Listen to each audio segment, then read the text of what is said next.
Well, first I want to say thank you to all of you for being here today. And I want to send a message of gratitude and thanks to the solidarity that we have received from every corner of our country, from our colleagues to our neighbors.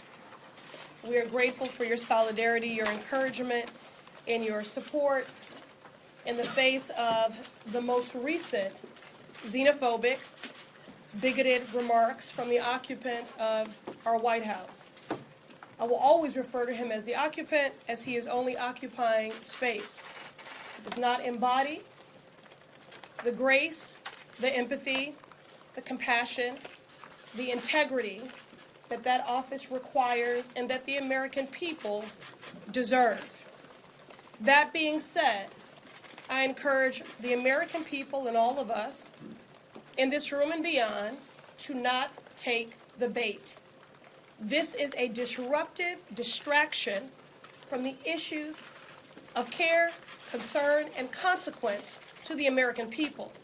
That we were sent here with a decisive mandate from our constituents to work on. Everything from reducing the cost of prescription drugs, to addressing our affordable housing crisis, to ensuring that the American people have more than health insurance, but health care. More recently, thanks to the partnership of Chairman Elijah Cummings and the advocacy of myself and a coalition of advocates I've worked with for decades, we held the first hearing on childhood trauma. And in sitting in that hearing, as we heard about the many manifestations and iterations of childhood trauma, in the wake of the public health crisis and epidemic that is gun violence, in the wake of PTSD, in the wake of those battling substance abuse disorder and a host of other things, it was impossible not to think of the trauma that is being inflicted upon children every day at our border. At the end of the day, if we improve the conditions of children in a cage, they are still in a cage. And we are viscerally, vigorously, and fundamentally opposed to the criminalizing, the vilifying, the mass detention and deportation of migrant families who are simply doing what is their legal human right, and that is to seek asylum. In the tradition of who we say we are as a country, a beacon of light and hope and of refuge. This is simply a disruption and a distraction from the callous, chaotic, and corrupt culture of this administration all the way down. We want to get back to the business of the American people and why we were sent here, reducing the cost of prescription drugs, addressing the public health crisis and epidemic that is gun violence, addressing the racial wealth gap, and yes, making sure that families stay together. I also would like to just underscore the fact that despite the occupant of the White House attempts to marginalize us and to silence us, please know that we are more than four people. We ran on a mandate to advocate for and to represent those ignored, left out, and left behind. Our squad is big. Our squad includes any person committed to building a more equitable and just world. And that is the work that we want to get back to. And given the size of this squad and this great nation, we cannot, we will not be silenced. And now I'll invite Representative Omar to offer a few words as well.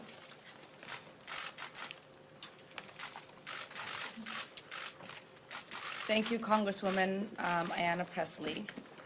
This country was founded on the radical idea that we are created equal and endowed by our Creator with inalienable rights. And yes, we have a long way before we fully live up to those values. It is for this reason precisely that we have to take action when a president is openly violating the oath he took to the Constitution of the United States and the core values we aspire to. As Martin Luther King said, all we say to America is, Be true to what you say on paper. I believe this is a pivotal moment in our country. The eyes of history is watching us. Right now, the president is carrying out mass deportation raids across this country in each one of our districts. Right now, the president is committing human rights abuses at the border, keeping children in cages, and having human beings drinking out of toilets. This president, who has been credibly accused of committing multiple crimes, including colluding with foreign government to interfere with our election. This is a president who has overseen the most corrupt administration in our history and pursued an agenda to allow millions of Americans to die from a lack of health care while he transfers millions of dollars in tax cuts to corporations. This is a president who has said, grab women by the pussy. This is a president who's called black athletes sons of bitches. This is a president who has called black people who come from black and brown countries shitholes. This is a president who has equated neo-Nazis with those who protest against them in Charlottesville. This is a president who has openly violated the very value our country aspires to uphold: equality under the law, religious liberty, equal protection, and protection from persecution. And to distract from that, he's launching a blatantly racist attack on 4 duly elected members of the United States of House of Representatives, all of whom are women of color. This is the agenda of white nationalists. Whether it is happening in chat rooms or it's happening on national TV, and now it's reached the White House garden. He would love nothing more than to divide our country based on race, religion, gender, orientation, or immigration status. Because this is the only way he knows he can prevent the solidarity of us working together across all of our differences. The only way to prevent us confronting the problems our country is facing, whether it is healthcare, climate change, student debt, or our endless wars. This is his plan to pit us against one another. This is how he can continue to enrich his friends and distract us from the detrimental policies that his administration is pushing forward. So we can either continue to enable this president and report on the pile of garbage that comes out of his mouth, or we can hold him accountable to his crimes.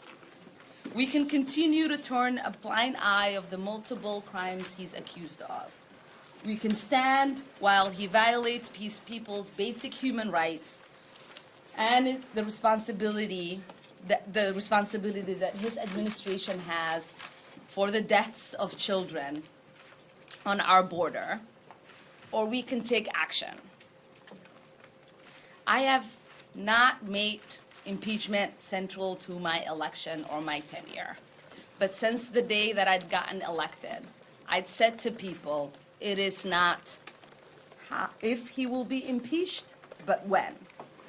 So it is time for us to stop allowing this president to make a mockery out of our Constitution. It's time for us to impeach this president. So now we're going to have Congresswoman Alexandria Ocasio-Cortez. Good afternoon, everyone. I'll try to keep things as brief, I guess, as I can, but who knows when I get on the road, right? When I was a little girl, my father took me to the reflecting pool here. We were on a road trip from New York to Florida to visit family. And I've told this story before, but it was my first time ever visiting Washington, D.C. And it was my only time visiting Washington, D.C. for years, if not decades. And he rested me on the side of the reflecting pool and had my toes dip in the water. And he had me look at the Washington Monument, had me look at the Capitol, had me look at the entirety of the capital of our great country. And he looked at everything and he pointed to all of it and he said, this belongs to all of us. This belongs to you and it belongs to me. And so the first note that I want to tell children across this country is that no matter what the president says, this country belongs to you. And it belongs to everyone. And today, that very notion was challenged. This weekend, that very notion was challenged. So I am not surprised when the president says that 4 sitting members of Congress should, quote, go back to their own country when he has authorized raids without warrants on thousands of families across this country.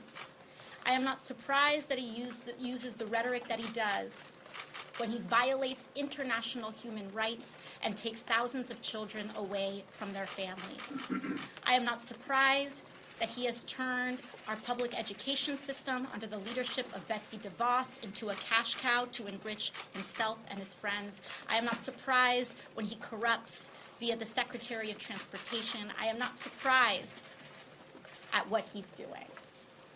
But I also know that we're focused on making it better, because we don't leave the things that we love. And when we love this country, what that means is that we propose the solutions to fix it. We love all people in this country, and that's why we believe health care is a human right. We love all children in this country, and because we do, that's why we fight for education for all children through college. And so we'll stay focused on our agenda, and we won't get caught slipping, because all of this is a distraction. It's a distraction from what's most important and from our core values as American citizens. And with that, I'll hand it over to Rashida, please. Thank you so much. Thank you to my sisters in service. Thank you all so much for being here. As we all know, the recent tweets and words from the president are simply a continuation of his racist and xenophobic playbook. We cannot allow these hateful actions by the president to distract us from the critical work to hold this administration accountable to the inhumane conditions at the border that is separating children from their loved ones and caging them up in illegal, horrific conditions. I represent the 3rd poorest congressional district in this country, one that is made of working people who have been targeted by this administration, and their actions and words are hurting them today. I was elected to fight for them, fight for the 13th congressional district. They sent me here to Congress to fight back against the corporate assault and the corruption in our country. This means supporting an impeachment inquiry of this president and his actions by the administration and his appointees. Sadly, this is not the first, nor will it be the last time we hear disgusting, bigoted language from the president. We know this is who he is, and we know that he and his administration are constantly engaged in actions that harm residents and American people in our country. Many members of Congress have called for his impeachment because of his utter disregard and disrespect of the United States Constitution. And despite this and other many attempts to distract us, I remain focused. We remain focused on holding him accountable to the laws of this land and accountable to the American people. I urge House leadership, many of my colleagues, to take action to impeach this lawless president today. And now we'll take 2 or 3 questions. Mary? Thank you very much. The president today said that many people agree with him and support these comments. I'm wondering if you can speak directly to those supporters of the president and explain why these comments are so harmful and hurtful. And on a personal note, if you can discuss the consequences and impact a bit of these comments. Have you had to up your security? Are you receiving increased threats?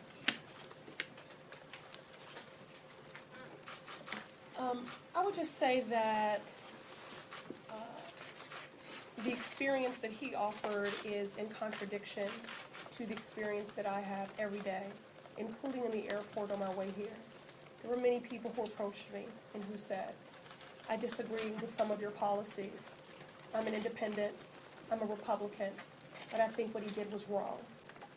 And he won't apologize, but I am going to apologize. So I have experienced nothing in the wake of those comments, again, but words of denouncing these xenophobic, bigoted words. But again, this is a distraction, and we should not take the bait. We can sit here and continue to recycle his hateful rhetoric, of which I cannot feign surprise or inflated outrage, because he is, if nothing else, predictable. What we are focused on are the hateful policies that are draconian and oppressive and life-threatening and family-separating that is being rolled out by this administration every day. Congresswoman Omar in particular, but to all of you, can you respond to some of the president's specific claims, most notably that you're a communist and that you're pro-Al-Qaeda?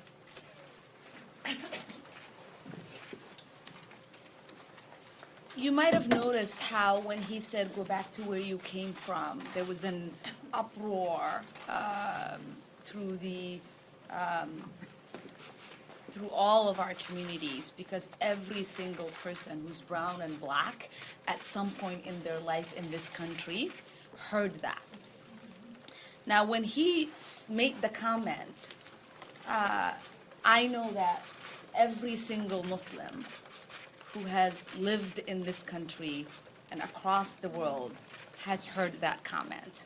And so I will not dignify it with an answer, because I know that every single Islamophobe, every single person who is hateful, who is driven by an ideology of othering, as this president is, rejoices in us responding to that, in us defending ourselves.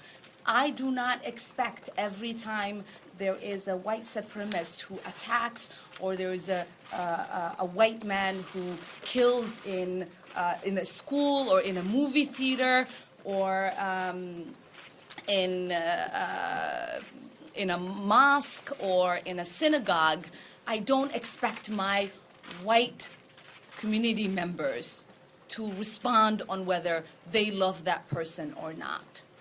And so I think it is beyond time.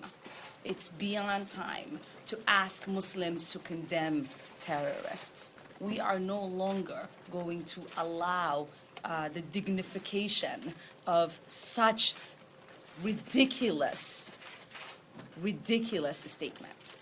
Congresswoman Ocasio-Cortez. Some of you have made comments that the president took issue with that were controversial. Do you think that some of those comments made, if they were inflammatory, if they were controversial, that this situation would be different? Because he specifically directed some of those same comments back at the floor. Can you repeat that? The president took issue with some of the comments that some of you have made on a host of issues and turned them back around at the floor. Had those comments not been made, whether they be controversial or not, if you perceive them as being controversial, do you think that that would make this situation different? In other words, he would have the firepower to turn it back around. No. I will take this, and I think Alex has a great answer for this, so I'll let her finish it. Every single statement that we make is from a place of extreme love for every single person in this country. It is part of the mandate of why we ran for office and why we got elected.